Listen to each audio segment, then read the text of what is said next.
السلام علیکم ناظرین، آپ دیکھ رہے ہیں امان ٹی وی یوٹیوب چینل۔ ناظرین، آج اہم خبر آپ کے ساتھ شیئر کرنے جا رہے ہیں۔ اس سے پہلے گزارش ہے کہ ہمارے چینل کو سبسکرائب کر لیں اور ویڈیو کو لائک کریں تاکہ ہر نئی آنے والی ویڈیو آپ تک بر وقت پہنچ سکے۔ ناظرین، آج فائرنگ کا واقعہ پیش آیا تھانہ صدر جلال پور جٹاں کے گاؤں ماڑی وڑائچا میں۔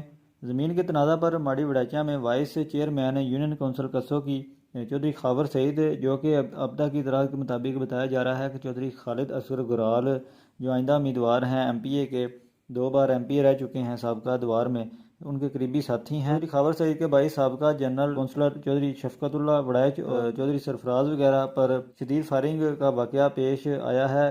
ایف آئی آر کے متن کے مطابق ہارویسٹر مشین پر بھی گولیاں جو ہیں وہ برسائی گئی ہیں، اس کا بھی نقصان ہوا ہے، اور جو سیدھے فائر جو ہیں وہ کیے گئے ہیں کلاشنکوف سے۔ اور اب تک کی اطلاع کے مطابق 9 نامزد ملزمان کے خلاف ایف آئی آر درج کر لی گئی ہے، اور اس میں 7 کا جو نامعلوم ملزمان جو ہیں وہ رکھے گئے ہیں۔ یہ تھی ناظرین ایک اہم اپڈیٹ جو ہم نے آپ کے ساتھ شیئر کی۔ اگلی ویڈیو تک کے لیے دیجیے اجازت۔ اللہ حافظ۔